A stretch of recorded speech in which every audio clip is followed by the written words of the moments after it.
Castro. Adelante. Leticia, un gran saludo para ti y también un gran saludo para cada uno de estos servidores y servidoras de Dios en distintas latitudes. Y bienvenidos, bienvenidos.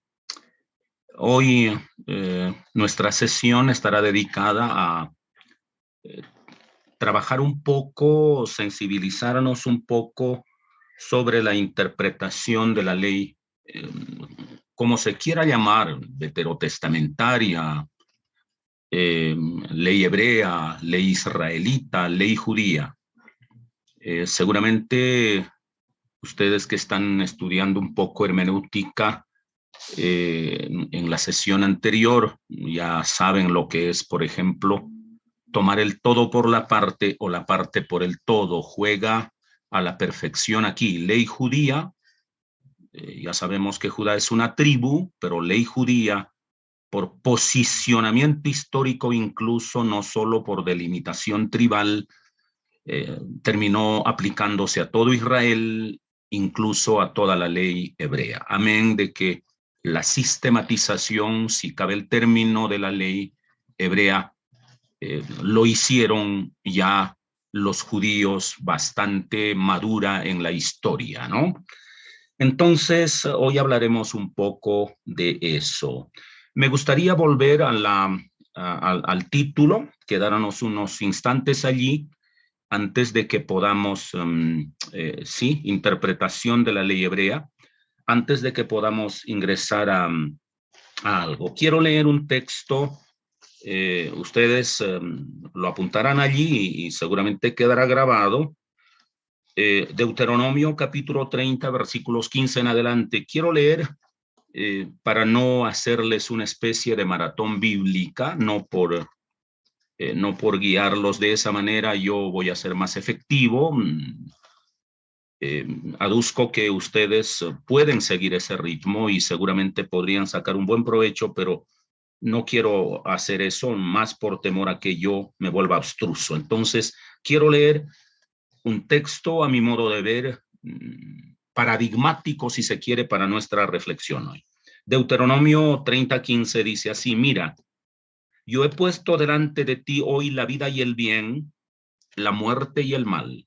Esa polaridad de bien y mal en sentido ético, de vida y muerte en sentido ontológico, ya nos está definiendo el universo de la ley hebrea.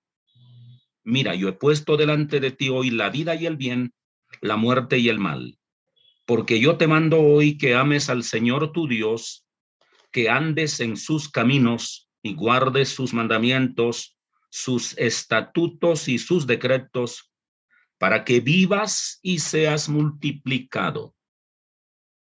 Síganle la pista a la vida mientras seguimos leyendo y durante toda la reflexión que vamos a tener en esta sesión, para que vivas y seas multiplicado y el Señor tu Dios te bendiga en la tierra a la cual entras para tomar posesión de ella. Pero si tu corazón se apartare y no oyeres, y te dejares extraviar y te inclinares a dioses ajenos y les sirvieres, yo les protesto hoy que de cierto perecerán.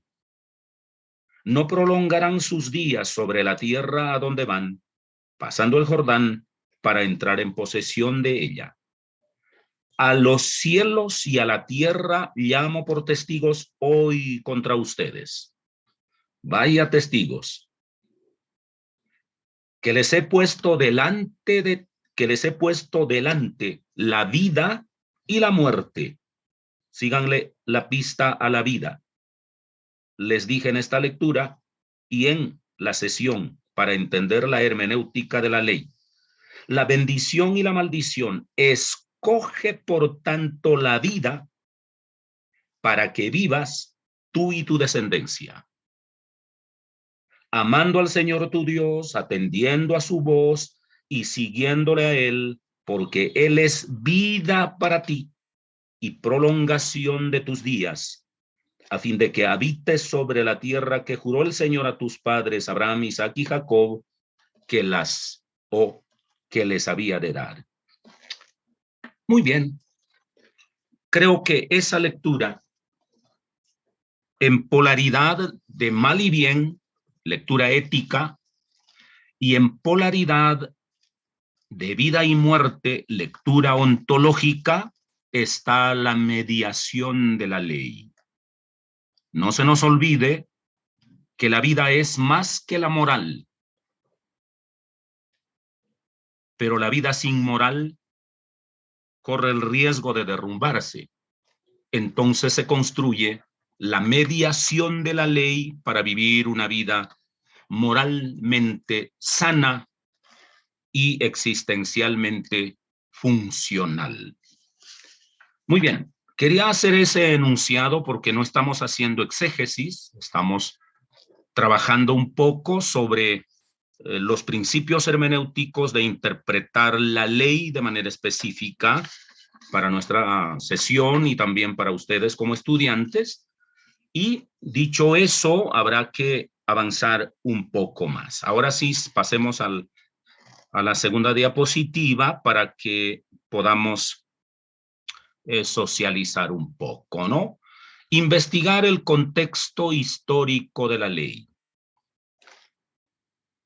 Precisemos algo importante aquí.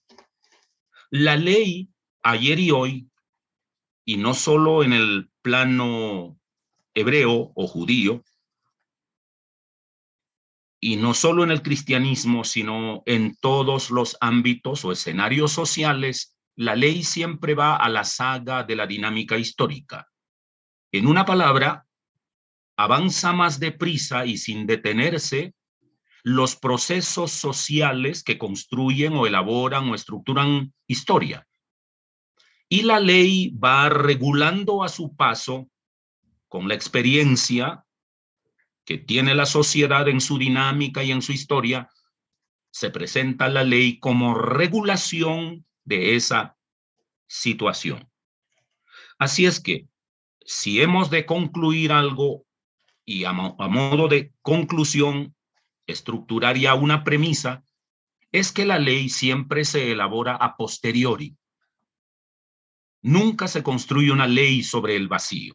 Así es que investigar el contexto histórico de la ley será primero un poco conocer la historia del pueblo judío o del pueblo hebreo o del pueblo israelita para nuestro caso, y saber que esas coyunturas históricas, esas coyunturas sociales de aciertos, de desaciertos, de interacciones con individuos, con colectividades, con realidades de la naturaleza, etcétera, fueron el sustrato básico con los que luego se construirá la ley.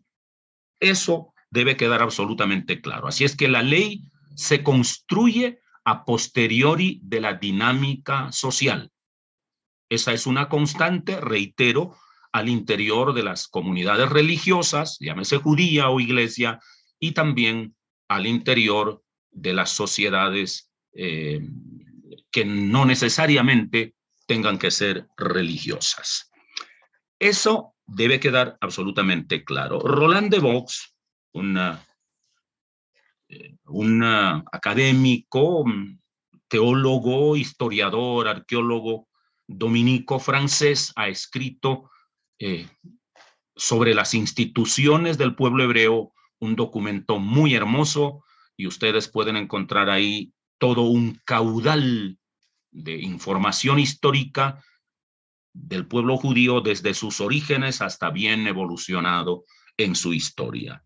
Amén de que fue el hombre que analizó, estamos hablando de Roland de Vaux, que analizó pues todo el hallazgo de los rollos del Mar Muerto o de las cuevas de Qumran en 1948. Es decir, se descubrió los rollos allí en esa época, pero este hombre en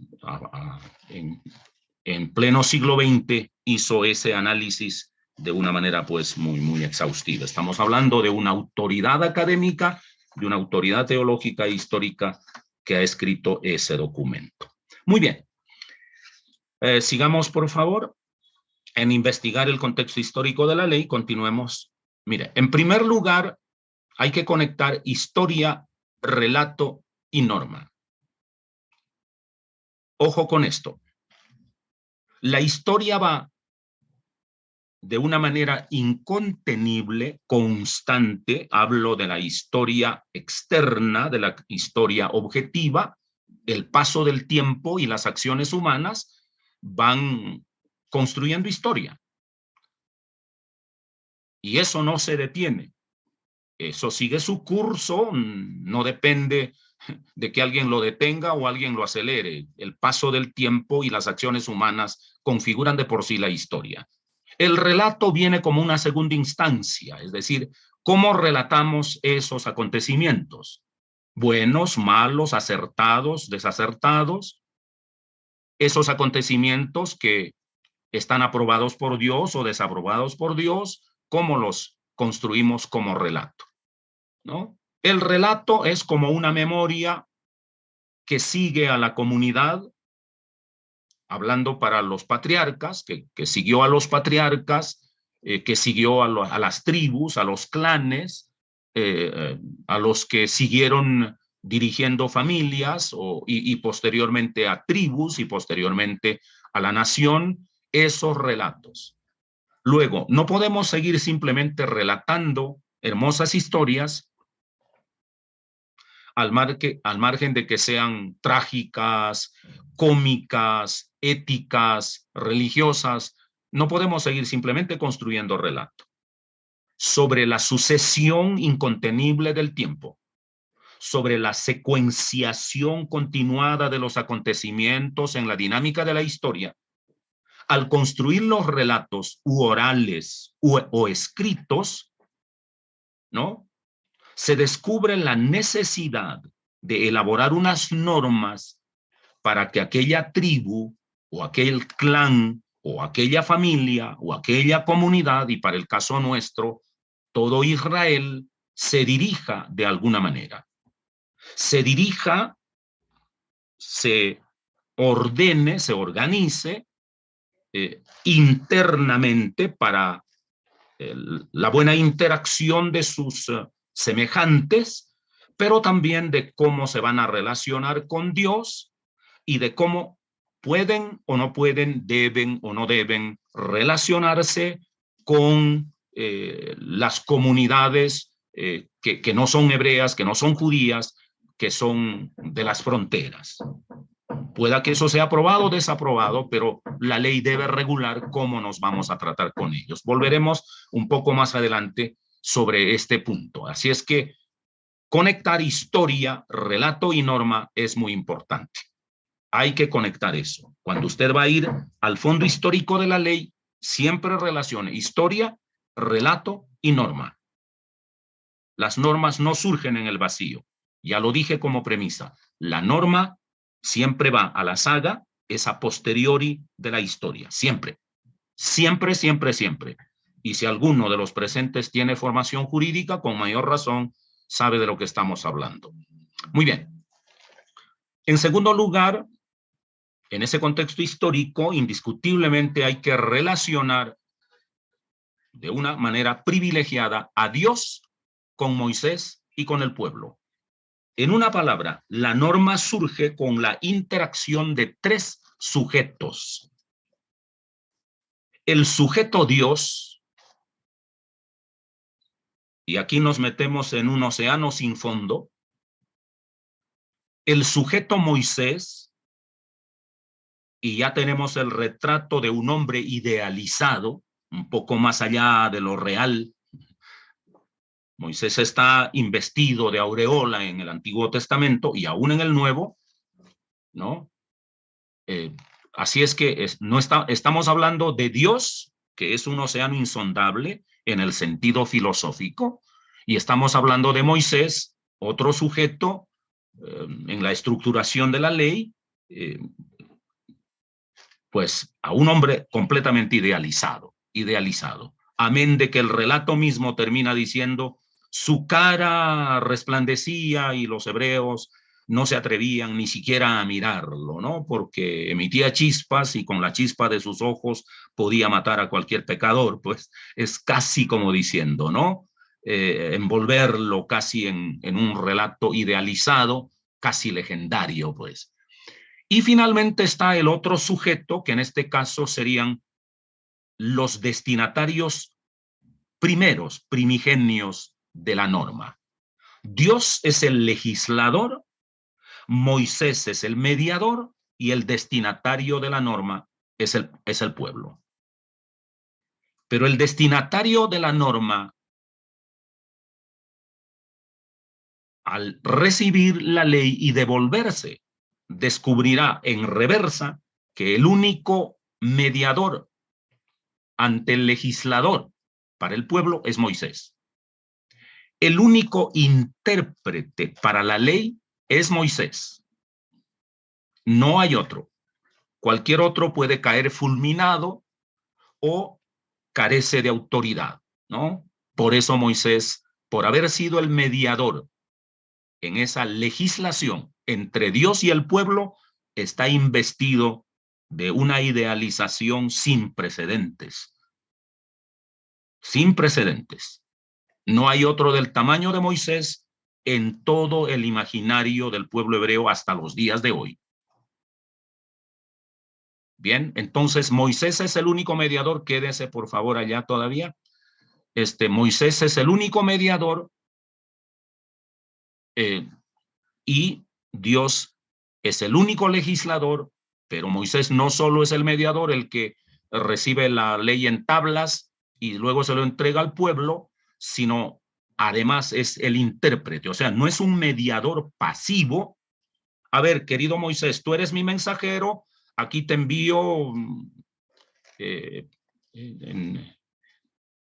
tú como mi correo, llévales y entrégales la ley. Tú eres un enviado pasivo. No. Moisés es un intérprete, es un interlocutor de Dios. Y ojo, reitero esto, el único autorizado para interpretar la ley, el único exégeta de la ley es Moisés. Bien, eso hay que diferenciar. Tres sujetos: Dios legislador, Moisés mediador activo, no pasivo. No es que recibe la ley de Dios y se lo entrega al pueblo, no, él lo interpreta, ¿no? Él lo amplía, él lo corrige, él lo copia, etcétera, todo lo que un mediador activo hace, y el pueblo que solo tiene que obedecer. Siguiente, diferenciando los tres cánones judíos. Hoy nosotros hemos canonizado, o más bien nosotros no, hemos recibido, heredado un solo canon de Antiguo y Nuevo Testamento. Para nosotros eso suena unificado y obviamente así ya lo hemos recibido, heredado en 2000 años de cristianismo. Pero para el pueblo judío, para el judaísmo tardío, y no solo para el judaísmo tardío, sino para el judaísmo desde el siglo, 722 antes de Cristo, casi de finales del siglo VIII en adelante, solo existe el pueblo judío, no únicamente como tribu, sino como el representante de Dios en la tierra desde la caída de Samaria o de Israel del reino del norte, bajo la hegemonía asiria. El único que queda es el pueblo judío. Recuérdese por la historia que en el 722, reitero, bajo la hegemonía de Asiria, cae el reino del norte, Israel, y el único pueblo vigente que guarda todas las tradiciones, toda la Torá, la ley, etcétera, es el pueblo judío. Y en los días de Cristo, el único pueblo que oficialmente está vigente para cuidar pues esa herencia es el pueblo judío. Bien, aún los sobrevivientes de otras tribus quedan asimilados solamente en la identidad de la tribu judía y se llama el pueblo judío. Cuando ustedes lean la historia de Israel, por ejemplo, si leen a Paul Johnson, él les va a explicar con mayores detalles de cuál es la diferencia entre israelitas o entre Israel y Judá, obviamente en los días históricos, ¿no? El día de hoy, pues se sigue llamando Israel, pero no es nuestro punto ahora. Ese pueblo judío, tanto el judaísmo temprano como el judaísmo tardío en los días de Cristo, en una palabra, desde el siglo VII antes de Cristo hasta los días de Cristo, casi durante 7 siglos, ellos mantuvieron este criterio jerarquizado de los cánones judíos. La Torá, que era el canon, primer canon. Todo se puede perder, menos la Torá. Y en segundo lugar, los profetas. Así es que, y en tercer lugar, los escritos. Sí, si hemos de deshacernos, la situación y los apuros, las coyunturas históricas nos llevan a deshacernos, primero nos deshacemos de los escritos. Y si nos ponen en la disyuntiva de decidir entre la Torá y los profetas, nos deshacemos de los profetas. La Torá, en su canon sagrado, debe ser mantenido hasta que el último judío deje de existir o perezca en el planeta Tierra. Pero mientras un judío haya, por lo menos la Torá debe continuar en la historia. Bien, así que ahí están los 3 cánones judíos. Hoy por hoy nosotros hemos convertido nuestro canon en un encierro, a veces carente de heurística, y a veces hemos maltratado mucho a un sector o a otro sector o a una expresión u otra expresión del cristianismo. En eso creo que hay que mirar un poco de apertura ya desde los días del judaísmo, ¿no? Bien, la Torá, ¿qué hace? O más bien, ¿cuál es la esencia de la Torá? La esencia de la Torá indiscutiblemente es el credo monoteísta, ¿no? Pues la Shema hebrea. Oye Israel, el Señor nuestro Dios uno es, y amarás al Señor tu Dios con todo tu corazón, con toda tu alma, con toda tu mente, con todas tus fuerzas, que está sintetizado precisamente en la segunda ley, que es Deuteronomio. Entonces, la esencia de la Torá es el credo monoteísta, así como para el cristianismo lo es pues el credo apostólico, algo así. Bien, pero para ellos el credo monoteísta no está construido por la patrística ni nada de eso. El credo monoteísta viene de la boca de Dios por intermediación de Moisés, y eso no admite debate, ¿no?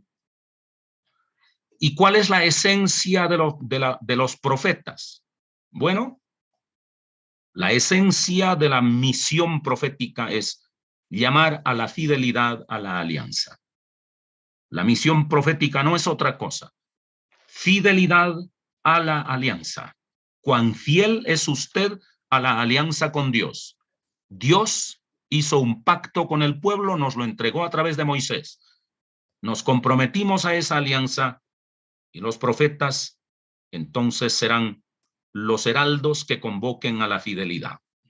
Los escritos, ojo con esto, los escritos son una especie de, si hemos de seguir un poco la dialéctica ¿cómo se llama el filósofo? Se me olvidó ahora, de la tesis, antítesis, síntesis, diríamos, la Torá es la tesis, los profetas son la antítesis y los escritos son la síntesis. Es tanto como decir en un proceso dialéctico. Pero bueno, los escritos presentan una relectura del credo y de la alianza. Cuando lleguemos a estudiar los escritos, de pronto en la poesía y básicamente en la sabiduría, iremos de cómo esto fue cosmopolita, ¿no? Esa relectura es desde lo cosmopolita, desde lo universal, ¿no? Ya llegaremos a eso, hoy no, en nuestras siguientes sesiones. 4. En eso de analizar el contexto histórico, ¿no? Tenemos que demarcar la ley natural que regula la conducta, en tanto que la ley sobrenatural regula la vida. Si la ley tuviera como una única finalidad domesticar la conducta de las sociedades, es una ley de una visión muy corta. Es una ley casi miope. Y la mayoría de los que leen el Antiguo Testamento y la interpretan, y creo que estamos en alguna medida, no solo para sensibilizar esto, ojalá para enmendarlo, es que dejemos de leer la ley como para tener una conducta cuasi perfecta aquí en la tierra, como los puritanos iniciales de Norteamérica creyeron que regulando la conducta perfecta en esta tierra hemos alcanzado la santidad perfecta. Amén de que hay ahí una serie de imprecisiones tanto del ámbito de la conducta. Hay una, que diríamos nosotros, una mirada reduccionista de lo que es la santidad. La santidad no es de iniciativa humana, la conducta sí es de iniciativa humana y de consenso humano. Obviamente es un producto de la colectividad. Eso es ética, eso es moral, eso es conducta. O sea, la conducta, la ética, la moral es una construcción humana. La santidad es un don divino. Confundir la moral con la santidad es darle demasiadas virtudes a la conducta humana, que es cosecha humana, y caer en el reduccionismo del don divino como que eso es un logro humano. No, el don nada tiene que ver con los esfuerzos humanos, ¿no? Pablo ya lo dijo, pero yo no estoy en Pablo en esta ocasión.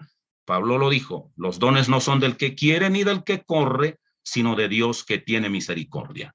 Así de sencillo. Entonces no confunda, de una vez se lo digo acá, moral o ética con santidad. La moral, iniciativa humana; la santidad, don divino. Jamás la mezcle. Son dos cosas distintas, diametralmente opuestas. No cabe ni siquiera por analogía, no cabe. Bueno, en tanto que la ley sobrenatural regula la vida, lo que Pablo más adelante dirá, la letra mata, el espíritu vivifica. Quienes se adhieren a la ley como norma terminarán matando, pero quienes interpretan la ley como la vida, bueno, le encontrarán riquezas que protegen la vida, que enriquecen la vida y que lo dirigen a la vida. Y como el Nuevo Testamento lo dice, la ley nos llevará a Jesucristo inexorablemente. Pero cuando miramos la vida, no cuando miramos la conducta. Si miramos la conducta, hay que matar al primero que se nos atraviese. Incluso a Jesús, si se nos atraviesa en el camino, hay que matarlo, cosa que los judíos hicieron ya. Entonces hay que tener mucho cuidado con eso. Entonces hay que demarcar, ojo, la ley natural que regula la conducta, en tanto que la ley sobrenatural regula la vida. Y en la ley, cuando la leemos, tenemos que diferenciar qué ayuda y se queda solo regulando normas y cuál de esa ley ayuda de manera espiritual a proteger la vida, enriquecer la vida, dirigir la vida. Dirigir la vida. Bien, otro detalle que debo precisar acá, ley natural y ley sobrenatural. Me quedo de una vez acá para también aclarar, ojo, la ley natural es obviamente la ley de la creación, la ley biológica, la ley física, la ley de la gravedad, ¿no? Entonces, ¿quién puede vivir impune al quebrantar la ley de la gravedad? Pues nadie. ¿Quién se sustrae a la ley biológica? Nadie puede sustraerse a la ley biológica si quiere permanecer vivo, ¿no? Aplica la ley biológica para las plantas, para los animales y para las personas. Y la ley de la gravedad que sostiene el universo. Toda masa es atraída por la masa superior. Eso es absolutamente conocido. Entonces, eso es ley natural. Bien, la ley natural ha regulado la conducta de manera análoga a las leyes biológicas y a las leyes físicas, es decir, la ley natural. Por eso se dirá, todo lo que el hombre sembrare, eso segará. Pues bien, si nos quedamos con eso, la redención está excluida de esa analogía. Porque el Señor Jesús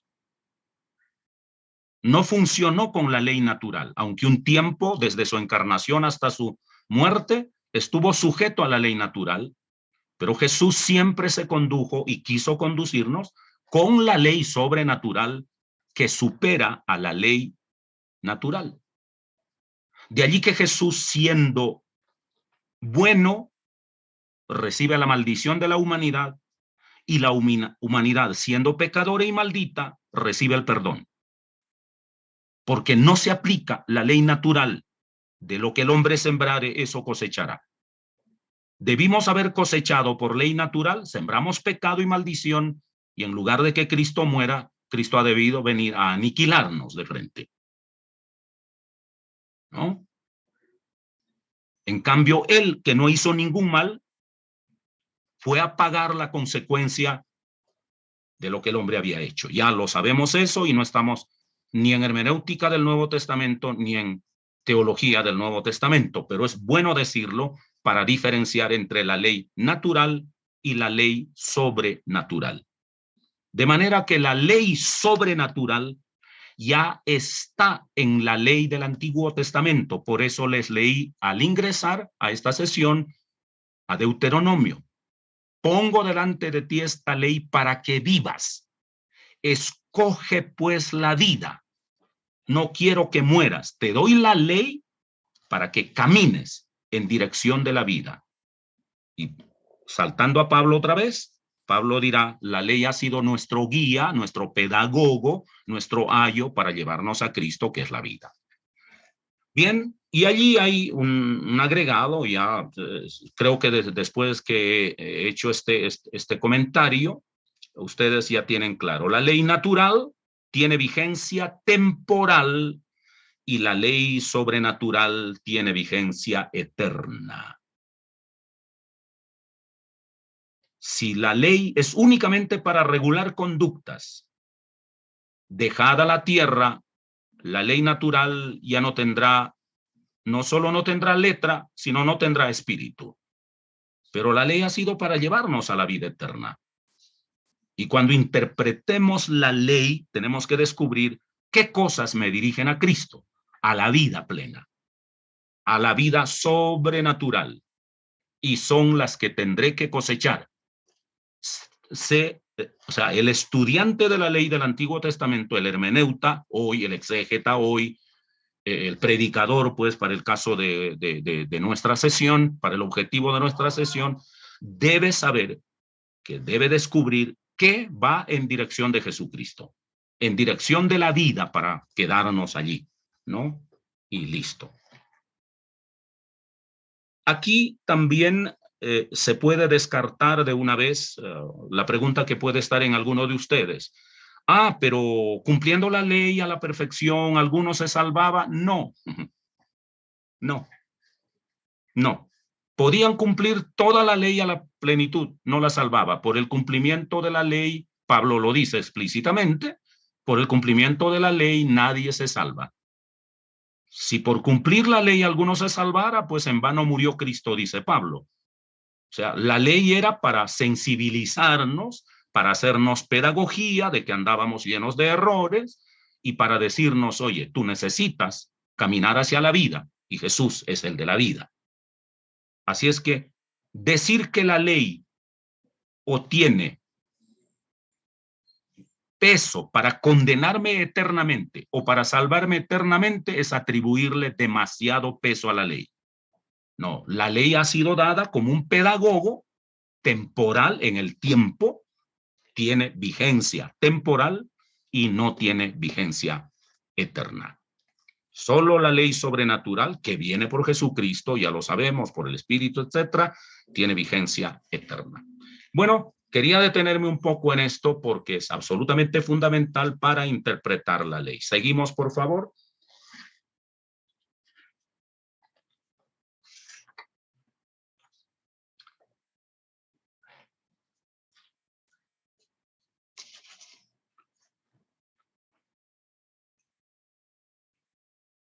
Siguiente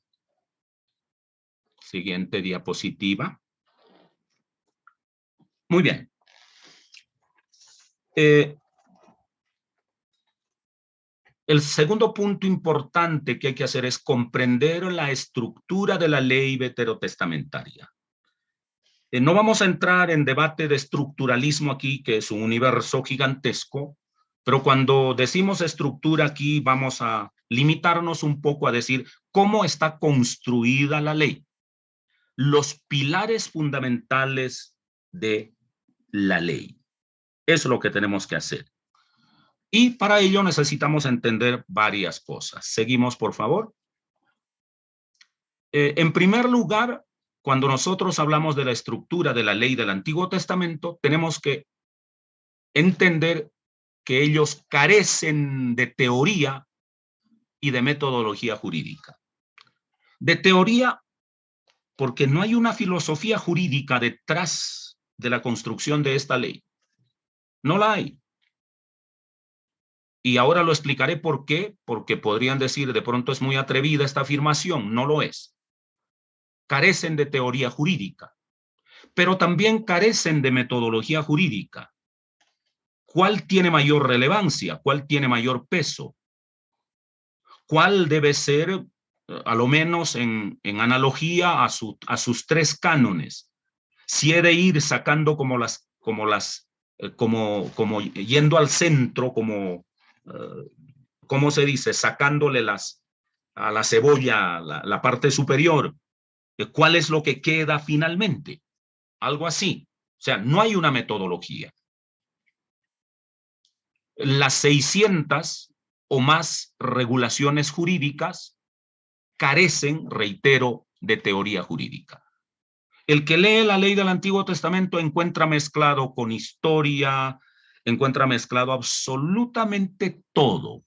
Y el que lo lee por primera vez, pues dice, Dios mío, seguramente Dios lo escribió de esa manera. No lo entiendo, pero bendito sea Dios, me volveré esclavo de esta ley, ¿no? Y al esclavizarse con esa ley, lo que encuentra es un poco de crisis. Y si es líder y lleva esa lectura a la gente en crudo, quiero decir, lleva esa lectura en crudo a la gente que le sigue, pues está transmitiendo su propia confusión. Bien, quiero hablarles un poco de teoría jurídica. En teoría jurídica, así, de manera sencilla, hay que hablar un poco de las fuentes jurídicas, de las fuentes de la ley o de las fuentes del derecho. Fuentes. ¿De dónde sacamos esta ley? ¿De dónde la construimos? ¿Cómo y por qué construimos esas leyes? Y luego, metodología. ¿Cómo lo construimos? ¿Cómo lo elaboramos? ¿Cuál tiene primacía? ¿Cuál es en segundo lugar? ¿Cuál en tercer lugar? Etcétera, etcétera. Hacer primero de dónde saco y luego estructuro la ley, y segundo, cómo lo estructuro de manera ordenada, de manera aplicable, de manera digerible para la comprensión de cualquier ciudadano o de cualquier persona. Bien. En las fuentes de la ley hay varias. Aquí voy a mencionar una sola, que es una fuente de la ley, que es la costumbre, ¿no? De allí el aforismo universal, la costumbre hace ley.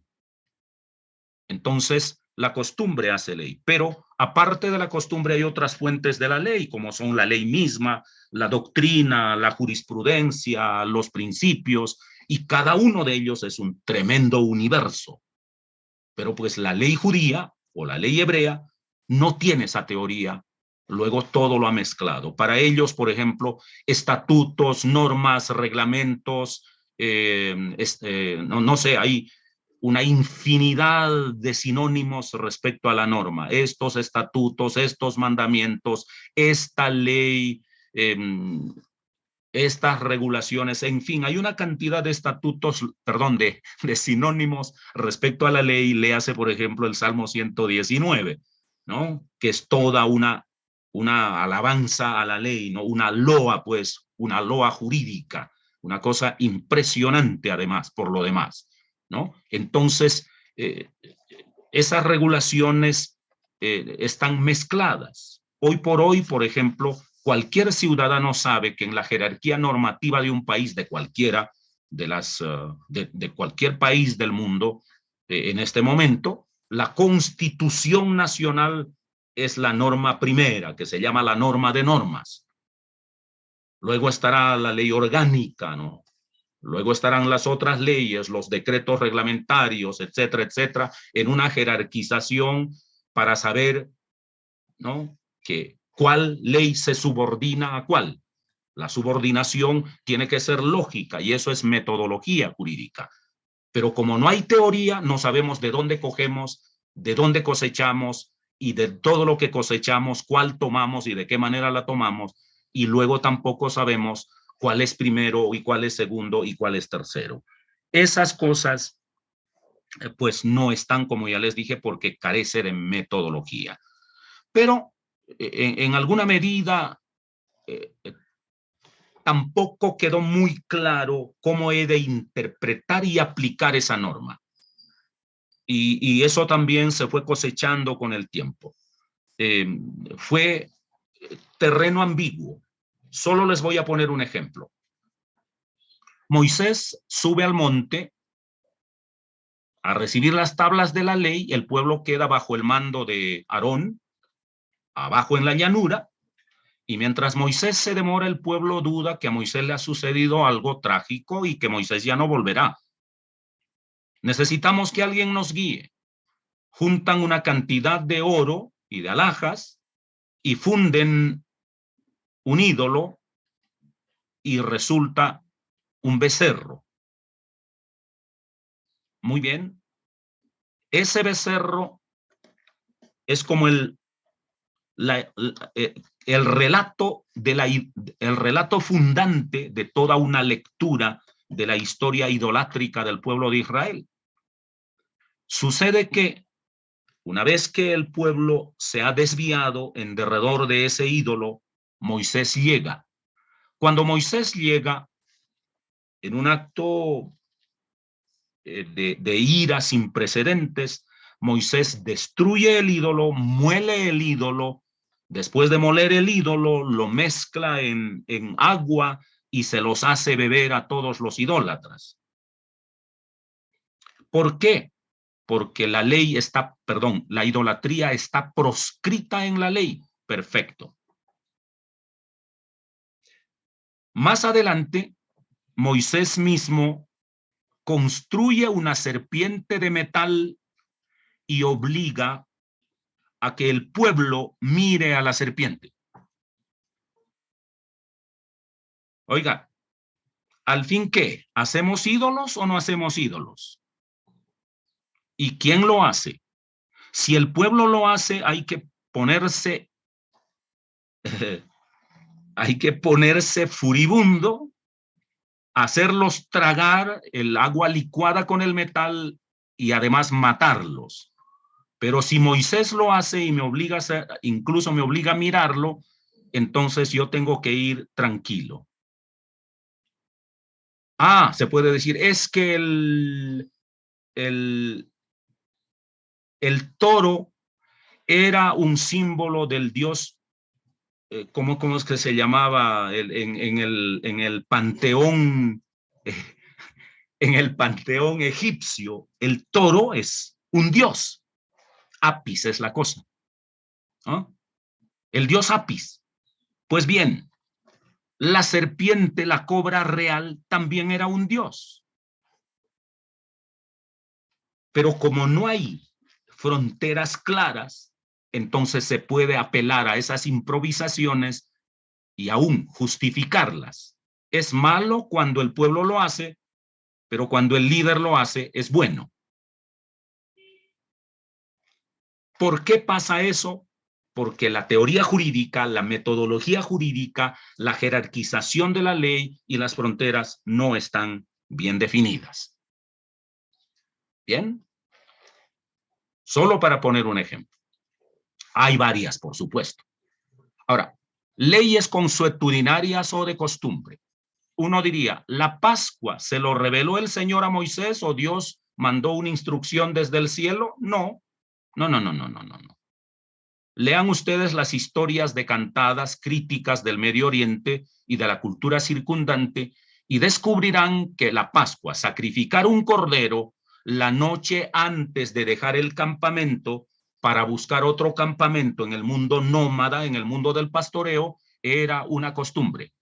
Y para que los espíritus malos protegieran a los habitantes, perdón, a los integrantes de ese clan que se va a trasladar de una fuente de agua o de un lugar de pastizal a otro, practicaban esas costumbres. Practicaban. Todas las tribus lo hacían, al margen de que fueran judías o no, hebreas o no hebreas, las practicaban. El pueblo judío de esa costumbre tomó la Pascua. Ahora, que la releyó, que la reestructuró en función del monoteísmo y en función de la fe, maravilloso. Pero fue la costumbre haciendo ley. Y ahora la Pascua se convertirá en una regulación fundamental porque es la fiesta nacional y fundante del pueblo judío. Tanto peso tendrá la Pascua que hasta nosotros como cristianos tenemos ahora una relectura de la Pascua de Jesucristo de una manera pues absolutamente trascendente ya. Pero sus orígenes fueron de esta manera. Entonces, a eso se llaman leyes consuetudinarias o leyes de costumbre. El patriarcado fue otro tanto. ¿Quién es el que tiene que adelantarse a pelear cuando un clan choca con otro, cuando una tribu choca con otra?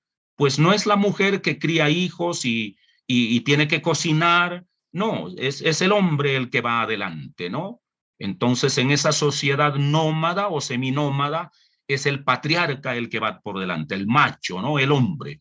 La costumbre hizo ley y reguló el patriarcado como algo que es divino, ¿no? Como algo que viene del cielo. Dios dictó el patriarcado, que solo los que tienen 5 miembros son los que mandan y los que tienen 4 miembros pues obedecen.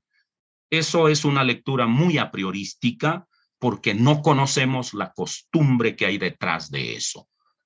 Eso es una ley de costumbre o consuetudinaria, pero que se cosechó del entorno sociocultural y se reguló, ahora se hizo norma y después que se hace norma, vaya, quebrántela usted para que vea. Quebrante la Pascua, había que matar a los que quebrantaban la Pascua. Vaya y quebrante la línea del patriarcado. Los patriarcas tenían poder de vida y muerte hasta sus propios hijos, sobre sus propios hijos. Un padre tenía derecho de matar a su hijo porque no obedecía al patriarca. Y a la mujer, con mayor razón, podía matar a las mujeres y cambiarla por otra, amén de que las mujeres eran fronterizas. Y me adelanto aquí de una vez, aunque suene agresivo esto, no lo invento yo, lea usted creo que es la última cláusula del decálogo, no codiciarás los bienes de tu prójimo, no codiciarás su casa, su burro, su vaca, su mujer, su oveja y sus siervos. La mujer es el inventario del hombre. O sea, la mujer es un bien para el hombre, es un patrimonio para el hombre. La mujer no es un sujeto de tú a tú. Entonces, eso es una cosecha de ese patriarcalismo que por costumbre se hereda, se regula y vaya, ¿quién la quebranta ahora? ¿No? Aquello bueno, dejo eso porque estoy diciendo casi sobre el vacío, más adelante lo diremos. Otra regulación jurídica, más bien, otro aspecto de la regulación jurídica nos muestra que son leyes unilaterales. ¿cuáles eran los sujetos estructurantes de la ley? Dios como legislador, Moisés como mediador activo y el pueblo como receptor primario de esa ley. Pues esa ley es unilateral. ¿Por qué es unilateral? Los juristas tienen otros nombres, hablan de contratos leoninos o de acuerdos leoninos, ¿no? Unilaterales quiere decir, una sola de las partes impone todas las condiciones. Una sola de las partes impone absolutamente todas las condiciones. Y esas condiciones, para el que recibe esa ley, no es negociable. Dios, vamos a negociar la idolatría que sea voluntaria. Si yo quiero, te obedezco y si no, no es negociable. Es una ley unilateral. No es negociable. Y además obligan a una sola parte. Ya Moisés mismo es un buen ejemplo de eso. Moisés mismo es un buen ejemplo de eso. No te harás imagen, dice la ley, el decálogo, nada de lo que hay arriba en el cielo, ni de lo que hay abajo en la tierra, ni de lo que hay debajo de la tierra. Uno va al tabernáculo y Moisés construye el lugar santísimo y sobre el lugar santísimo está el arca y esculpe los serafines. ¿Acaso no dice la ley, no te harás imagen de nada de lo que hay arriba en el cielo? ¿Y por qué Moisés lo hace? Construye la fuente del sacrificio donde se reúne aguas sobre 12 bueyes que miran hacia los 4 puntos cardinales. 3 bueyes al norte, 3 al sur, 3 al norte, 3 al 3 al norte, 3 al sur, 3 al occidente, 3 al oriente. Muy bien, no te harás imagen de nada de lo que hay arriba en el cielo, querubines, de lo que hay en la tierra, bueyes. No te harás. Hazte una imagen para que veas, te mata Moisés, pero él sí lo hizo. Entonces, no hay jerarquía de leyes, luego es tan mezclado que genera vacilación para el intérprete. Ahora voy a explicarles de una vez, ya que toqué este punto. No sé, hay unos monopolios oficiales en cada país. Por ejemplo, en el país que yo vivo actualmente, el licor destilado es monopolio del Estado, del sector público. No puede destilarlo un particular porque eso es monopolio del Estado.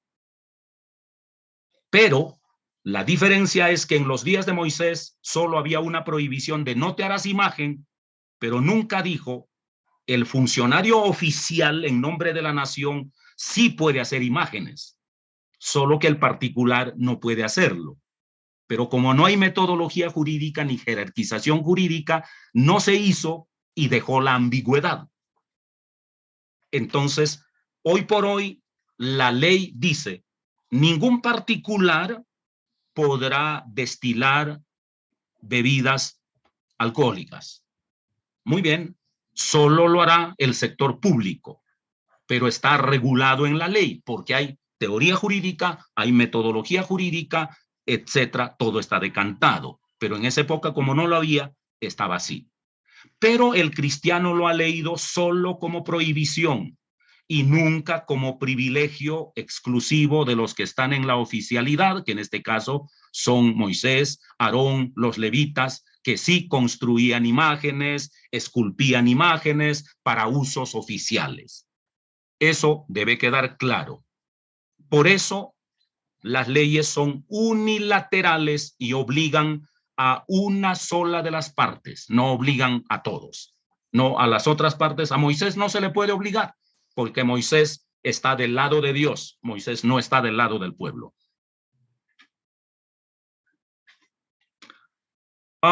En tercer lugar, están las leyes apodícticas. ¿Qué son leyes apodícticas?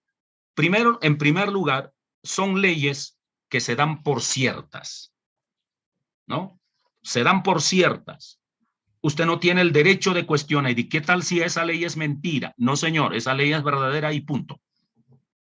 ¿No? Son ciertas no por su valor intrínseco de verdad, sino porque usted tiene que tomarlas como ciertas, ¿no? Usted no tiene el derecho de cuestionarlas.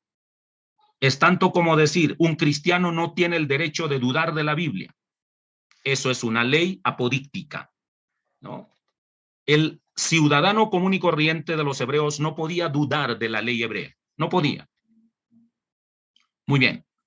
En segundo lugar, es una ley válida. La ley apodíctica no solo es cierta, sino es válida. No se puede invalidar de ninguna manera.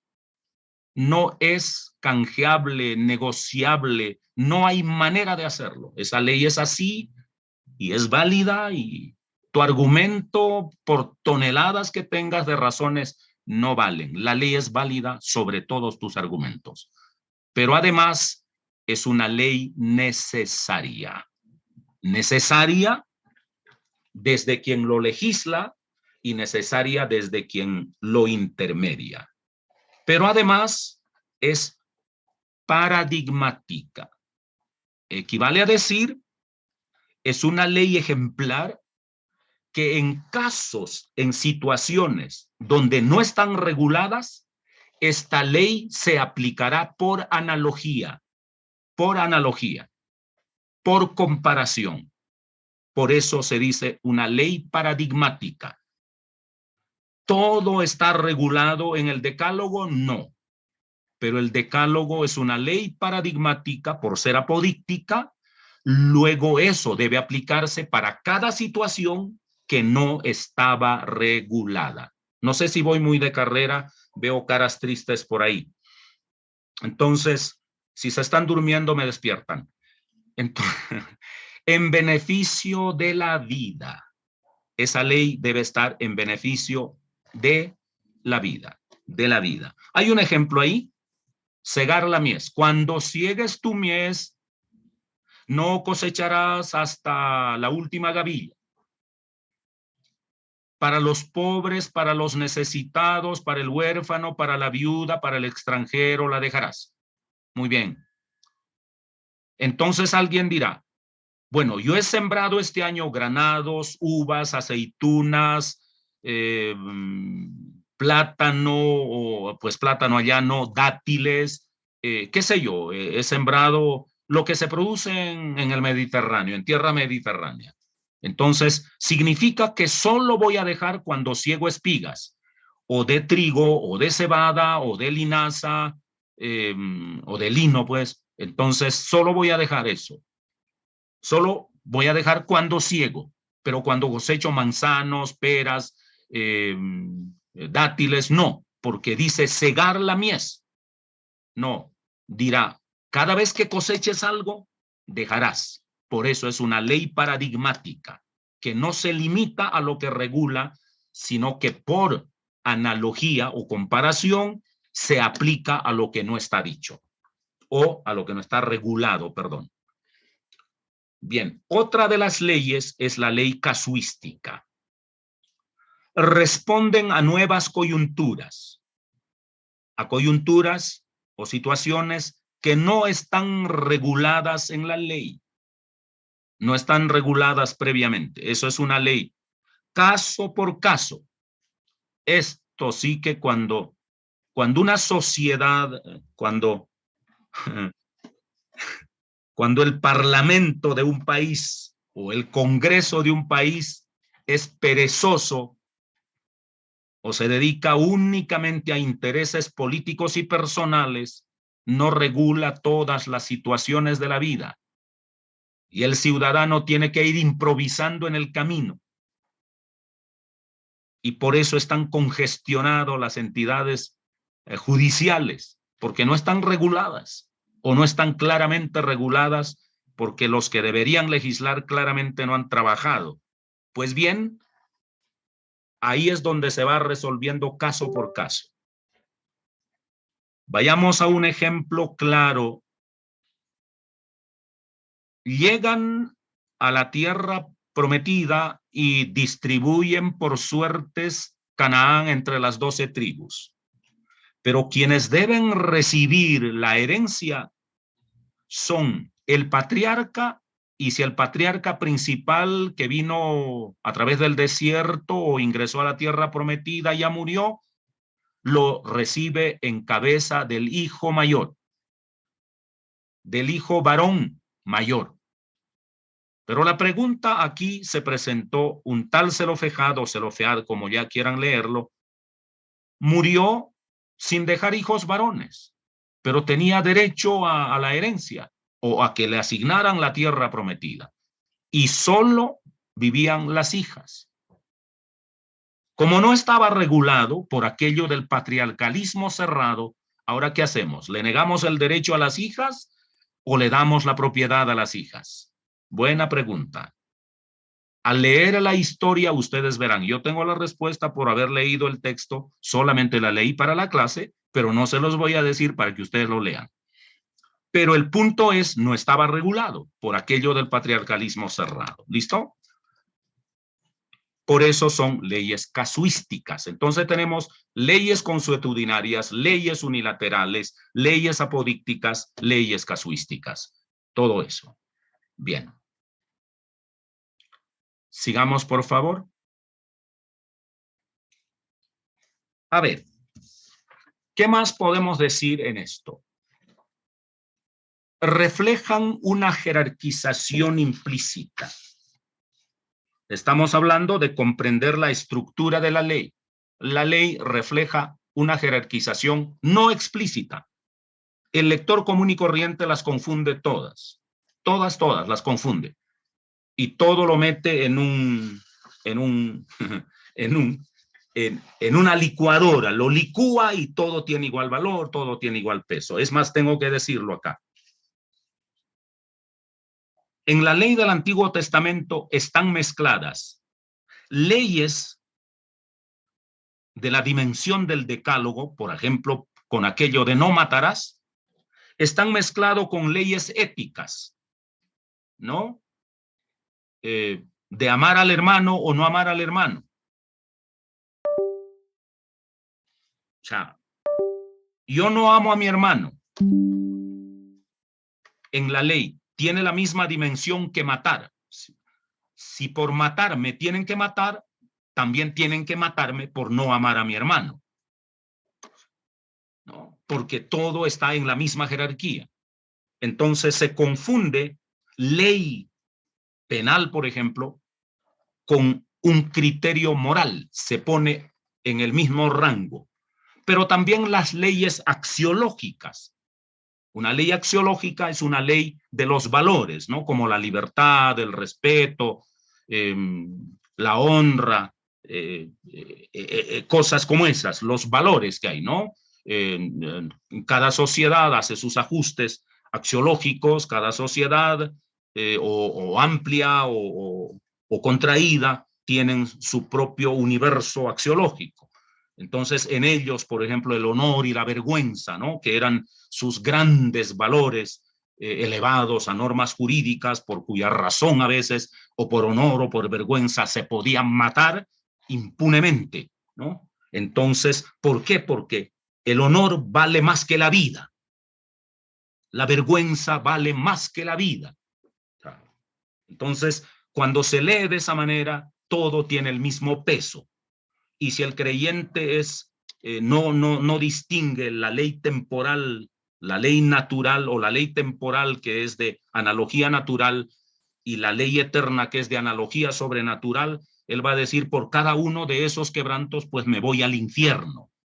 Me voy al infierno, porque no están jerarquizadas ni nada de eso. Entonces, una ley penal, una norma ética, un valor, redundando axiológico, y las buenas costumbres, ¿no? Como aquello de comer con la boca cerrada o no, para ellos no era problema, porque el árabe o el oriental come con la boca abierta, no hay ningún problema, ¿no? Pero imagínense matar a alguien porque comió con la boca abierta. Algunos se matan solo porque se atragantan, pero eso es otra cosa ya. Entonces, todo eso está en la misma jerarquía. En una palabra, leyes penales, leyes morales, leyes axiológicas, leyes de buen vivir y buen comportamiento, lo que alguna vez se estudiaba con Carreño, ¿no? De las buenas costumbres y las buenas maneras, todo eso está en la misma jerarquía. Comer sin lavar las manos. ¿Qué ofensa a la ley? ¿Qué quebranto de la ley? ¿No? La estaca para el baño en el desierto. Aquel que no lleva una estaca y cabe en la arena será cortado del pueblo. Había que matarlo porque no sabían cómo ir al baño, en una palabra. Entonces todo eso está regulado en la ley, en la misma jerarquización. Todo se penaliza con muerte, ¿no? Entonces, esas cosas necesitamos entenderla. Por eso, no, les decía yo, no hay una jerarquización explícita, pero de manera implícita sí está, y aquí les entrego yo una jerarquización de mayor a menor y debe ser entendido en esa dirección. El decálogo es la norma de normas, indiscutiblemente.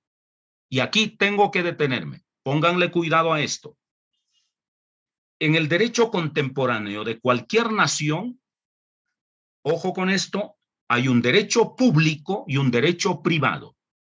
El derecho público regula las funciones de todas las entidades estatales o públicas y regula el actuar de todos los funcionarios públicos. A eso se llama derecho público. Y está el derecho privado que regula todas las acciones de todos los ciudadanos. Ahí sí, como se ha dicho, la ley tiene el criterio de erga omnes, ¿no? Es aplicable para todos, sin importar si ha estudiado derecho o no. Toda la ley es aplicable para todos, ¿no? La ignorancia de la ley no es excusa, se dice el día de hoy. En el decálogo y en esta ley, otra vez, no se diferencia qué es de derecho público, verbigracia.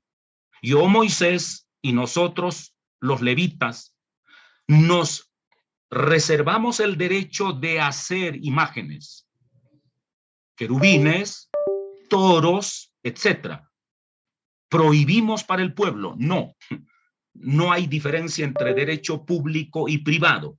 A todos se les prohíbe por igual y luego se actúa, etcétera. Entonces, por eso, porque faltó jerarquización. Pero además, en el derecho contemporáneo hay un derecho público internacional y hay un derecho público, un derecho internacional privado, un derecho internacional público y un derecho internacional privado. Cuando un jefe de Estado de la nación que sea nombra un embajador nunca está para atender a un particular, a un ciudadano común y corriente. Un embajador atiende únicamente a funcionarios públicos de otros países. Quiero decir, oficialmente. Eso es su función. Pero el derecho internacional privado, que va a atender a cualquier ciudadano de cualquier mundo particular, en nombre de cualquier nación, lo atiende el cónsul, porque el derecho internacional público está decantado con las embajadas y el derecho internacional privado con los consulados. En la ley no se dice quién es privado y quién es público. ¿Cómo me relaciono con Egipto? ¿Cómo me relaciono con amalecitas? ¿Cómo me relaciono con Asiria? Si soy un individuo, ¿puedo comprar o no la leche de la vaca amalecita? ¿Puedo comprar o no el trigo egipcio? Si soy un particular. Y si soy un funcionario público, ¿puedo o no puedo?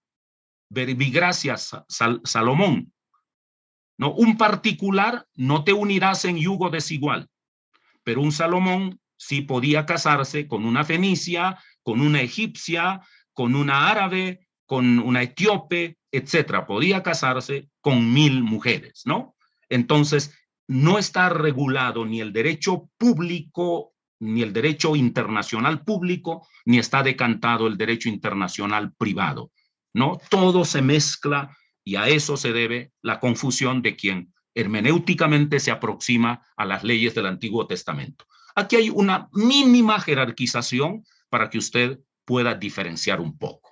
Está el decálogo, que es de aplicación universal, en donde aquí está envuelto todo, derecho público, internacional, nacional, privado, público, lo que usted quiera, ahí está, ¿no? Porque hasta el día de hoy incluso el no matarás sigue siendo un criterio universal por aquello del valor supremo, pues, de la vida, no del valor eterno, porque el valor eterno es Dios, ya lo sabemos, pero el valor después de Dios indiscutiblemente lo es la vida. No matarás, por ejemplo, ¿no? Como hoy por hoy la ONU ha puesto en su mínimo de ética, una ética de mínimos para la convivencia pacífica del planeta Tierra, sin importar la religión a la que usted pertenezca, en una ética de mínimos para la convivencia pacífica de la humanidad, está consagrada una de las normas del decálogo, que es el no matar, ¿no? El respeto a la vida, pues, por poner solo un ejemplo. Entonces, eso es de aplicación universal. El código de la alianza. El código de la alianza, ojo, eso ya no es de aplicación universal. Es de aplicación nacional, únicamente para el pueblo hebreo. Ahí no incluyen a egipcios, a amalecitas, a filisteos, a cananeos, a fenicios, a sirios, nada de eso, ¿no? Es únicamente de aplicación nacional. Y si hemos de ser estrictos, ¿no? Como podríamos intentar hacer una hermenéutica jurídica, tendríamos que decir nosotros, ni por genética ni por fe somos judíos. O sea, no somos de raza judía genéticamente, pero por proselitismo religioso tampoco no somos prosélitos judíos. Luego, esta no es nuestra ley. Así de sencillo. Ahora usted dirá, ¿y en dónde queda la palabra de Dios, pastor? Estoy de acuerdo con usted. No confundamos la palabra de Dios con las normas de una nación. Es tanto como decir que la norma de su país, la constitución de su país, la constitución política de su país, o alguna de las leyes orgánicas de su país deben ser a rajatabla impuesta a otras naciones. Tal cosa no es posible. Por eso hacer hermenéutica no será copiar la ley a pie de la letra, sino, como ya les dije, en aquello que reguló la vida temporal de los hebreos, descubrir cuál es el espíritu que contribuye al bien de la vida de manera intemporal y se vuelve trascendente al simple entorno nacional. Cuando descubra eso en mi lectura de la ley, habré dicho, hombre, estoy detrás de la vida. Al leer Deuteronomio les dije, síganle la pista a la vida. Bien, entonces el decálogo de aplicación universal, el código de la alianza o del pacto, el berit, pues, o la berit, como se dice, entonces de aplicación nacional. Entonces, aplicación para la nación. El código levítico, el libro de Levítico, bueno, acabo de descubrir que el agua moja, pues es para la tribu de Leví. Ni siquiera es para las 12 tribus de Israel. No, no, no, no, no. Eso es para la tribu de Leví. Su nombre mismo lo dice. Es para la tribu de Leví. Es mucho más contraído. Mucho más contraído. Piense usted en un círculo, en círculos concéntricos. El gran círculo infinito será universal. El primero contraído dentro del círculo universal será la nación. Dentro de la nación, un círculo más contraído, el código levítico, pero no todos los levitas eran sacerdotes. Había mujeres, habían niños, había gente con defectos físicos, con taras, que por regulación sacerdotal no podían ejercer oficio. Entonces, pero el código sacerdotal ya no es aplicable ni siquiera para toda la tribu de Leví, sino únicamente para los sacerdotes habilitados para el sacrificio, para la liturgia. Entonces, código sacerdotal. Pero aparte del código sacerdotal, había un sinnúmero de sacerdotes que nunca, a veces por prejuicios, por ansias de poder, por nepotismo,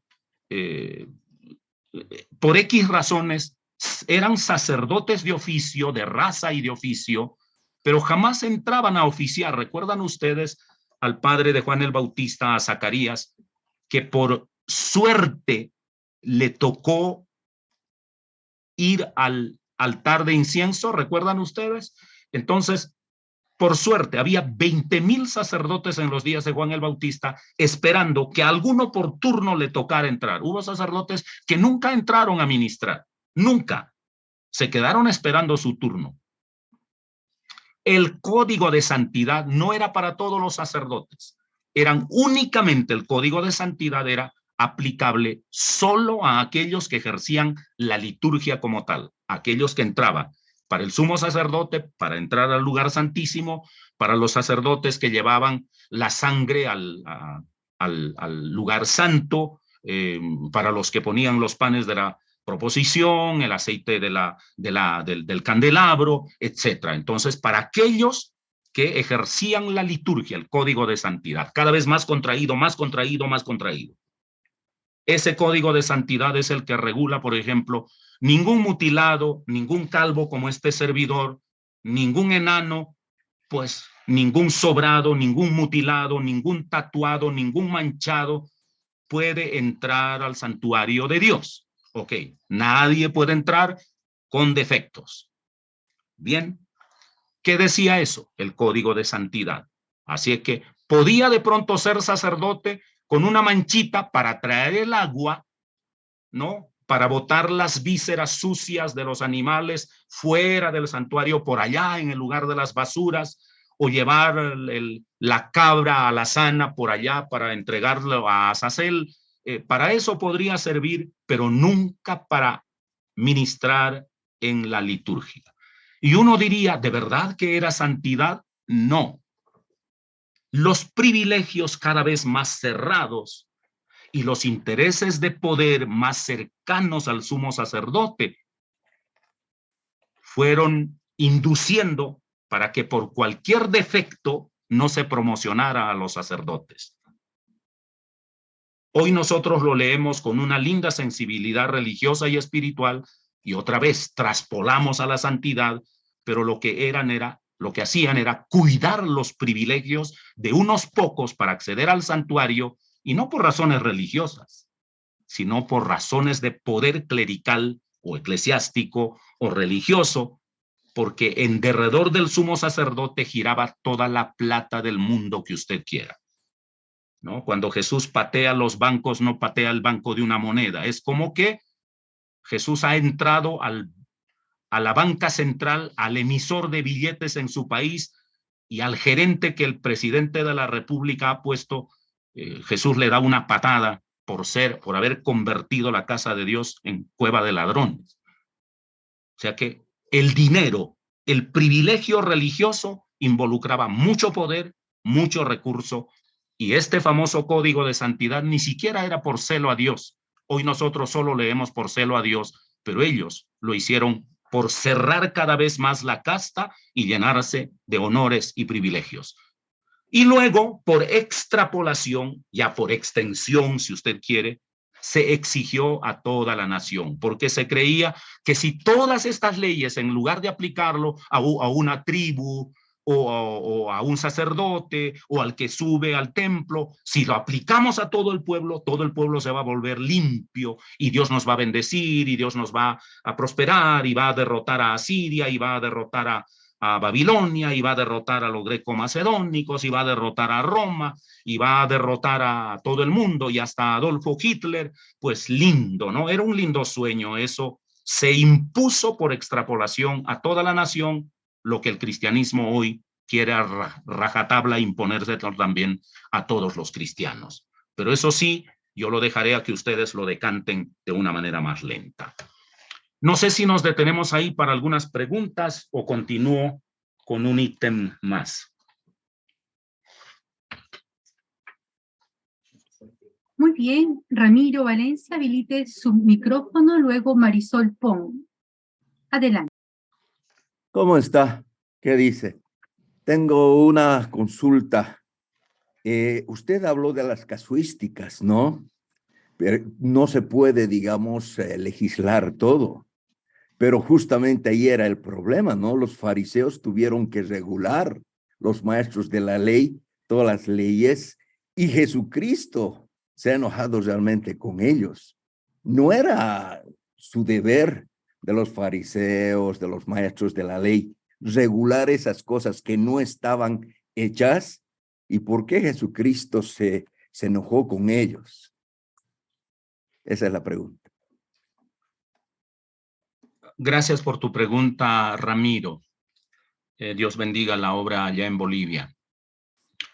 Querido Ramiro, las leyes casuísticas en principio están muy justificadas en los orígenes de una sociedad, de cualquiera que sea, ¿no? Quisiera en este sentido salvar un poco la dignidad del pueblo hebreo, en el sentido de que están surgiendo como nación y había que regular algunas cosas, no todas.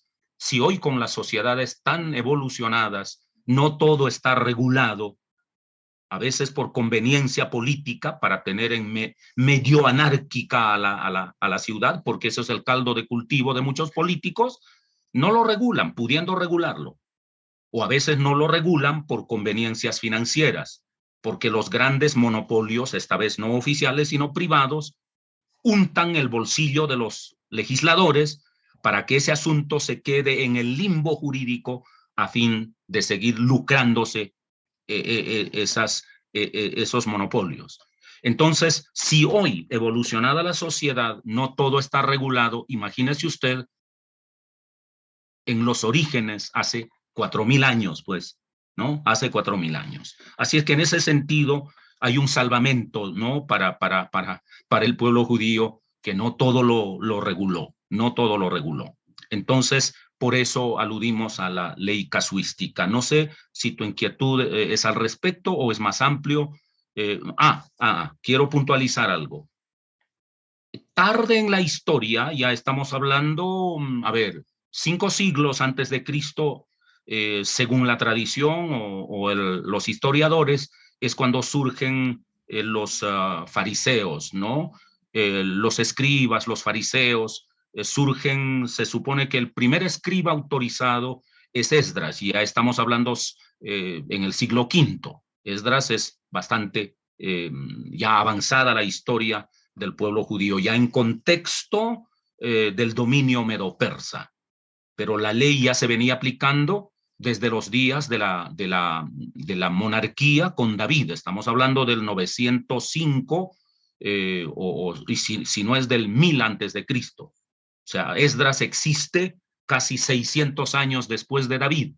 Equivale a decir que Esdras es tarde en la historia. Y por los días de Esdras es que surgen fariseos y escribas y fariseos. Y los escribas se vuelven pues una rama indispensable de la profesionalidad, porque son los transmisores escribanos, no sé si está bien dicho, o escribientes, son los copistas pues de la ley, junto con los masoretas, etcétera, ¿no? Entonces ellos son los que copian lo que la imprenta hoy hace, ellos lo hacían copiando, pero eso es prácticamente bastante tarde, después de Josías, seguramente previo a la cautividad, y sobre todo en la cautividad es donde, según dice Hans de Witt, un hermeneuta holandés de la Universidad Libre de Holanda, Hans de Witt ha escrito una linda obra en La dispersión, el texto es patria, ¿no? Entonces, significa, hombre, que a falta de templo en la cautividad, hay que volver al texto y necesitamos escribientes o escritores o escribas profesionales muy bien consagrados, muy bien elaborados y estructurados, que nos copien la ley, y fariseos que nos expliquen la ley, ¿no? Celosos de la ley, equivale a decir. Entonces, Es eso más o menos. Entonces, no restringamos la construcción de la ley ni a escribas ni a fariseos. Ellos solo se dedicaron a interpretar por analogía, pero nunca a legislar. Por eso, el único legislador privilegiado y que no tiene una sucesión es Moisés. Por eso es la Torá no ha cambiado y jamás la van a cambiar. Hoy el Talmud, sobre todo en su versión babilónica, hay otra de versión palestinense, pero el Talmud que ha regulado absolutamente todo con base en la costumbre, en la historia y en la interpretación, pues una especie de jurisprudencia gigantesca del pueblo judío. El Talmud ya lo ha regulado, no solo la ley escrita en la Torá, sino aparte de la ley oral, ¿no? Todo ello lo han condensado y eso es lo que está contenido en el Talmud. Pero ellos no legislan, jovencito. Moisés es el primero, el único y el último legislador. La ley no se puede cambiar, ¿no? Además, la ley está escrita en piedra y por el dedo de Dios, ¿no? Entonces, eso hay que hacerle un análisis hermenéutico a eso, además de semántico, ¿no? Muy bien.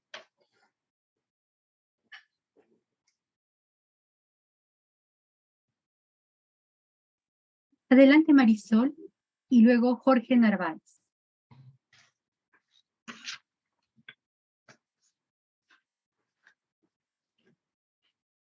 Gracias.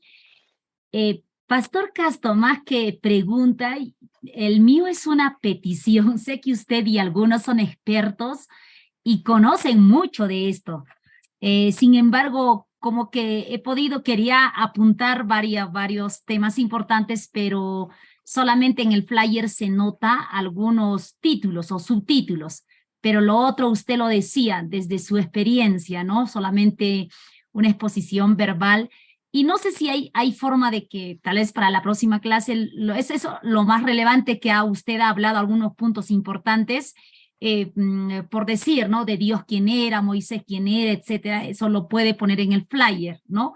Y aclarar tal vez un poquito, por ejemplo, cuando dice el código de la alianza, el código, etcétera, el decálogo, el código, ¿a qué se refiere todo eso? A la ley, porque puede haber un código de idioma, no sé, ¿a cuál de ellos se refiere? ¿O se refiere a la enseñanza de la Biblia, a la ley que dice? O sea, como que hay una cierta confusión, un poquito utilizando un lenguaje más entendible. Muchísimas gracias.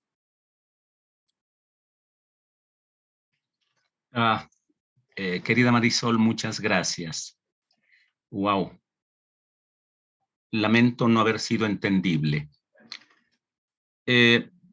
Cuando hablamos de código, no estamos hablando de un código lingüístico, no estamos hablando en el sentido, pues, de greimas de código, ¿no? Estamos hablando de ley. O sea, significa que es el pacto que Dios hace con el pueblo de Israel en el monte Sinaí. Dios no solo entrega una ley, sino que hace una alianza, un convenio o un contrato con el pueblo de Israel para que el pueblo de Israel sea un pueblo santo. Cuando hablamos un poco de la historia, de la interpretación de la historia, les dije, no sé si allí o en la sesión anterior les dije, Dios no hace alianza con, ¿cómo le llaman eso? Con seres cautivos, con esclavos. Primero los libera incondicionalmente y solo cuando los ha liberado, ahora sí puede tranquilamente hacer una alianza con un pueblo libre. Y Dios les dice, voy a hacer una alianza con ustedes. ¿Ustedes adhieren o no? Y ellos, el pueblo contesta, sí, vamos a hacer una alianza con el Señor y se comprometen. Ahí sí creo que habría que aplicar un poco el aforismo popular, ¿no? El hombre es libre hasta que se compromete, pero una vez comprometido es esclavo de lo que se comprometió. El pueblo era libre y podía no hacer alianza con Dios. Esa era la mentalidad de Dios y me agrada porque está en sintonía con el Nuevo Testamento. Jesús me hace libre del pecado. Él no me obliga a servirle ni a serle fiel. Él me libera de mi pecado y punto. Ahora, si yo voluntariamente me someto a ser su discípulo, ya es no por imposición de Jesús, sino por disposición mía. Que a eso avala Jesús en el Nuevo Testamento como el Dios de Israel en el Antiguo Testamento, maravilloso. Entonces,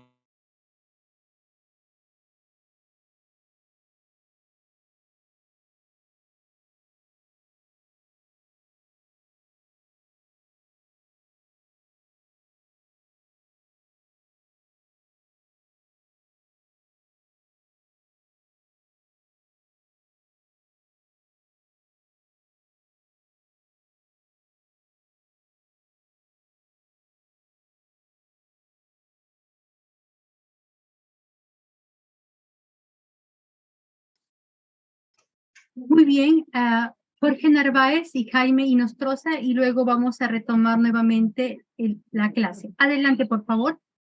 Sí, profesor Castro, muchas gracias por su exposición. Realmente ha sido muy amplia, muy interesante, muchos temas que estamos conociendo. Pero algo que realmente me confrontó fue el punto cuando usted menciona, ¿no? Que la ley indica, no te harás dioses ajenos. Sin embargo, sí, Moisés hizo pues una serpiente. Sí, se hicieron querubines, no debían de casarse con mujeres de otros lados, y sí, Salomón lo hizo. Entonces quiero entender, es un poco que la ley entonces estaba hecha para determinado nivel, había una jerarquía en los líderes del más alto nivel, el caso del rey, el caso de Moisés, y porque Dios estaba con ellos, si ellos lo podían hacer. No sé si lo entiendo bien o si nos puede explicar un poco mejor el ámbito de esto, ¿no? Y otro comentario que siempre creo que lo vemos es el tema de la mujer, ¿no? Cómo la Biblia un poco no le da un contexto importante también a la mujer desde el punto de vista que lo ha leído, ¿no? Que en algún momento va dentro de un relato de cosas, ¿no? Que no debería de ser. No sé si tiene alguna interpretación tal vez sobre ese punto también. Gracias, pastor. Querido Jorge, gracias por tu pregunta. Si ¿eres padre, Jorge? Ok. Hay criterios de educación en tu casa. Ejemplo, a tu niño tú le dices, tú no puedes salir a la calle solo. Muy bien, y el niño, si es un poco avanzado, pregunta, ¿y tú por qué? Y tú sí, ¿por qué puedes salir solo? Esa sola pregunta creo que contesta en analogía lo que hacían Moisés, Aarón. Ellos están guiando un pueblo indómito que sale de la esclavitud, un pueblo acostumbrado a obedecer al garrote, y si no se le direcciona de esa manera, simplemente o van a desertar, o se van a rebelar, o se van a desanimar en el camino en 40 años.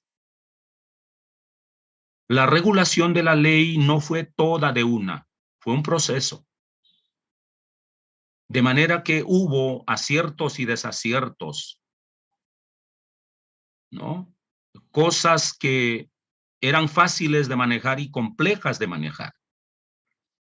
Entonces creo que de pronto estoy teorizando mucho en la explicación, pero para ilustrarte el punto, es como que tú al guiar a tu hijo, a enseñarle que estar en casa es más seguro para él, pero mañana cuando grande ya podrá salir solo. En lugar de explicarle todo eso, simplemente dices, no, tu niño no puede salir a la calle porque te puedes perder, por ejemplo, ¿no? Pero tú no le explicas todos los riesgos que hay y toda la oportunidad que tendrá en el futuro de dirigir su propia vida. Cuando a la réplica de él, y tú sí, ¿por qué puedes salir solo a la calle? Tú le replicas a tu vez a tu hijo. Entonces, Moisés y Aarón están guiando un pueblo. Eso nunca se nos olvide. Así es que ni la ley que ellos legislan es perfecta, ni ellos como legisladores son perfectos. Lo malo de nosotros es que hemos idealizado tanto a Moisés que de su boca salió la ley perfecta y era el líder perfecto. No, él está revestido de mucha idealización en el relato posterior de la historia y tenemos que sacar esas capas de idealización para encontrar al sujeto auténtico que está limitado. Más bien, para su época creo que Moisés fue un gigante, realmente para su época, y guiando a un pueblo indómito fue muy, muy grande. Eso no porque quiera yo justificar a Moisés, no, sino porque la ley es de error y aprendizaje. No se nos olvide, ¿no? La premisa que dicté. La ley es a posteriori de los hechos, siempre, ¿no? Primero suceden las cosas, primero hay equivocaciones, hay desaciertos, solo después se va regulando. Y eso también a su vez se vuelve gradualmente creciente, gradualmente pedagógico, ¿no? Bien, eso para la primera parte de tu inquietud. La segunda parte respecto a las mujeres, sí. Todos los que han hecho lectura de género en este sentido, los que han hecho hermenéutica de género, pueden explicarlo mejor. Hay verdaderas autoridades en eso. Creo que una de las gigantes indiscutiblemente es la que fue pues profesor en Harvard, Fiorencia Schussler, ¿no? Indiscutiblemente es la gigante. Así es que habría que remitirse a ellas, pero sí puedo decirte que en aquellos días de un patriarcalismo vertical, las mujeres eran consideradas elementos importantes, ojo, no eran sujetos, eran objetos, ¿no? No eran sujetos, eran objetos. Objetos de reproducción. Estaban ellos para reproducir la prole del patriarca. Por eso una mujer que no tenía hijos era prácticamente una mujer maldita o una mujer que no servía. Por aquellos días, tener hijo lo era todo para una mujer. Valía porque tenía un hijo. Si no tenía un hijo, la mujer no valía. Podían deshacerse de ella en cualquier momento porque era un simple objeto. No me pregunten si había placer sexual o no. Es más, en determinadas religiones, aún en el cristianismo, hasta entrada de la Edad Media, el placer sexual estuvo proscrito, ¿no? A las mujeres que parecían sentir placer sexual, las quemaban por pecadoras, por inmundas, por prostitutas, etc. Entonces, no se nos adelanten todavía si en esa sexualidad estaba o no eso. Seguramente el patriarca siempre sintió placer, pero eso le importaba, a la mujer no debería importarle. Al único que le importa es al patriarca. Si la mujer es para producirle prole al patriarca y si además le satisface sexualmente al patriarca, pues bien. Y si no tiene hijos, la cambiamos por otra, ¿no? Ahora, ¿por qué se privilegia tanto la virginidad? Porque pues una niña a los 13 años, oye, al día siguiente de su menarquía, ¿qué niña ha sido promiscua? Pues nadie, excepto que la violen o la violenten sexualmente. Pero aparte de eso, toda mujer a esa edad es virgen. Así es que la virginidad fue idealizada desde ese punto de vista. Pero creo que si una mujer hubiese llegado, lo hubiesen dejado en el mundo hebreo desarrollarse hasta los 20, 30 años sin casarse, ella se habría experimentado por simple debate de progesterona, habrían experimentado en su sexualidad y no se habría idealizado tanto lo otro, ¿no? Entonces, eso para ponerte un ejemplo, era una mujer, un bien del varón. La ventaja era que era la mujer la única que podía producirle prole, es decir, darle un hijo. Ojalá más, ¿no? Porque bendición de Jehová son los hijos. Entonces, en aquella época. Es lo que puedo decirte por ahora.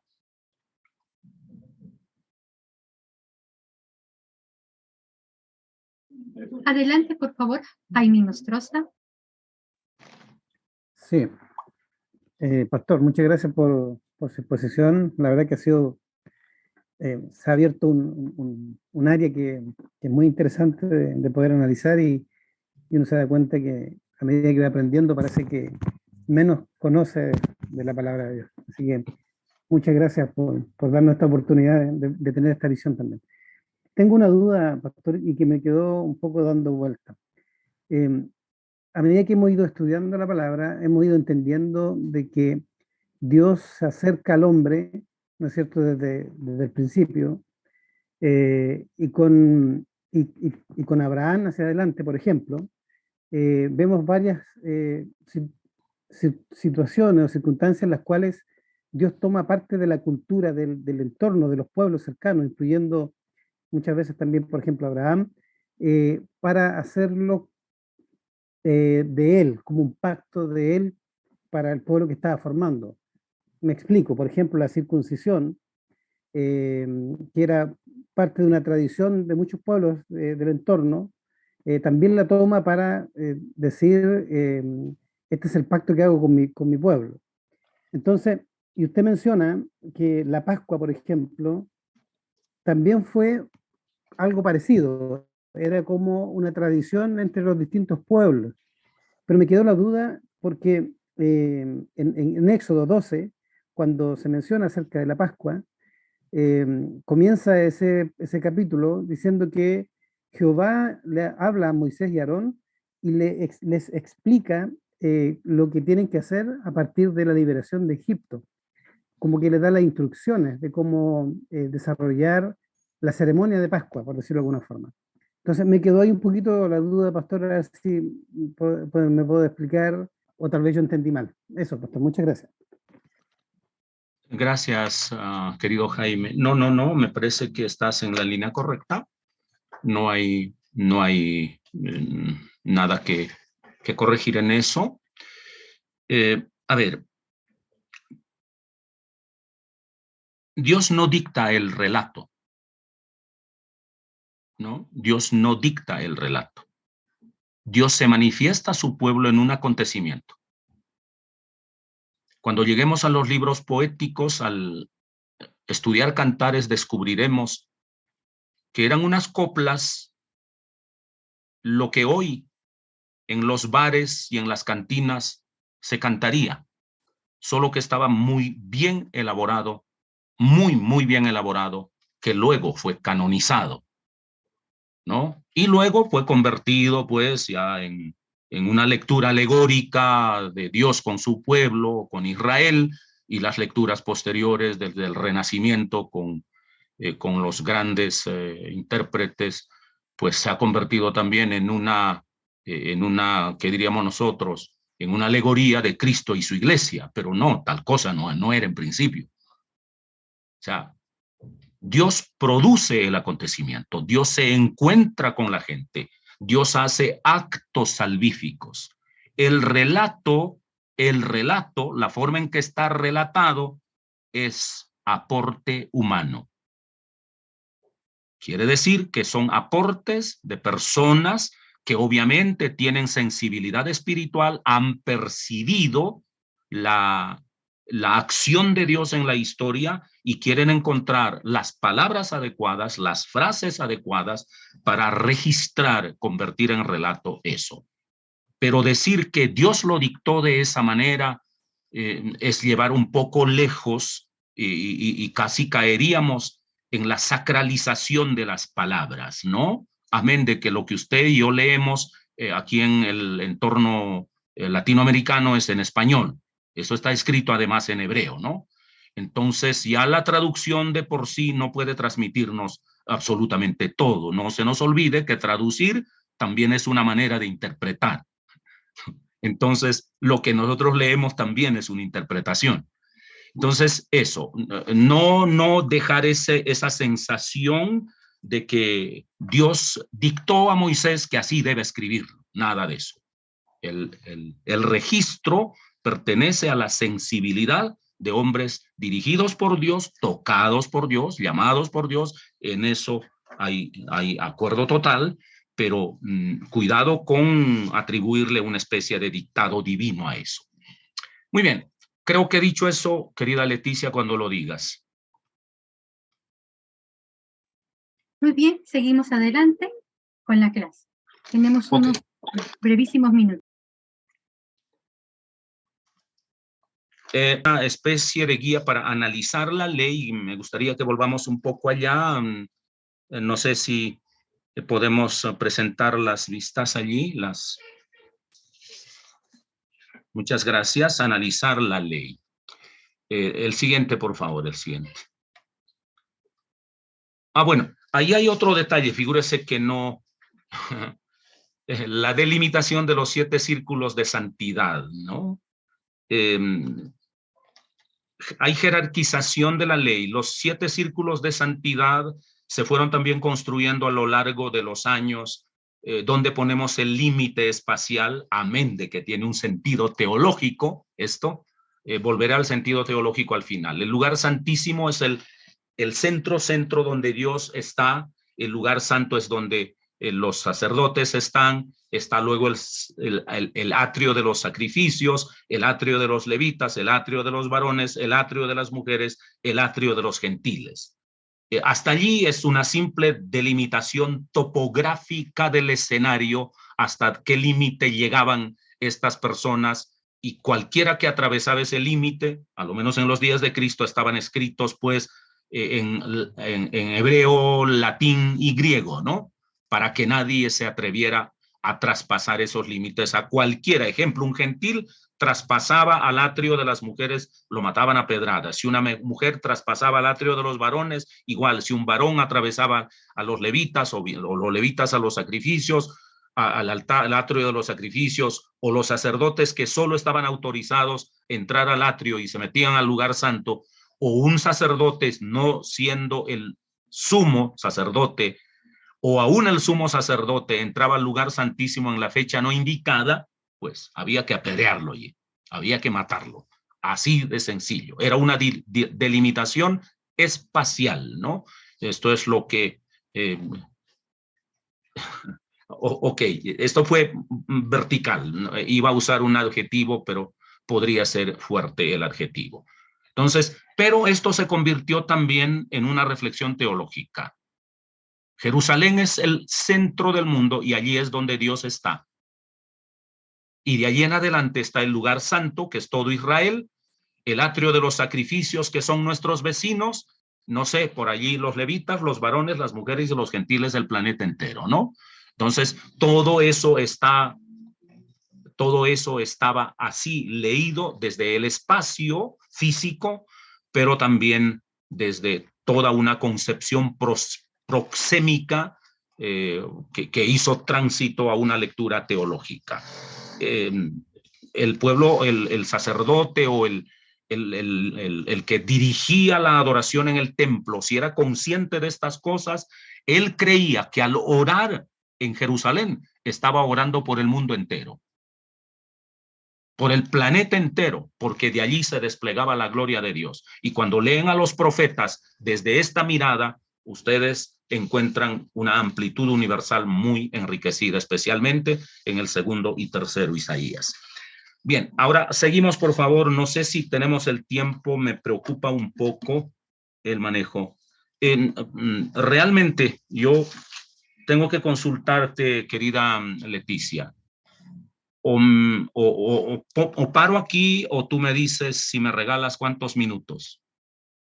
Ok, tenemos diferencia horaria con todos los países, ¿no? Algunos menos, algunas horas más de diferencia.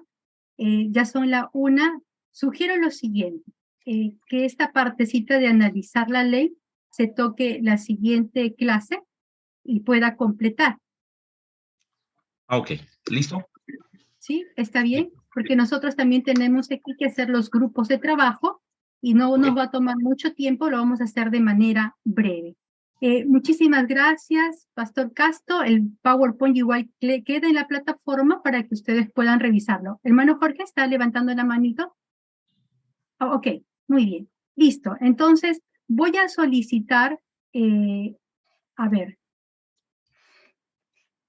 a solicitar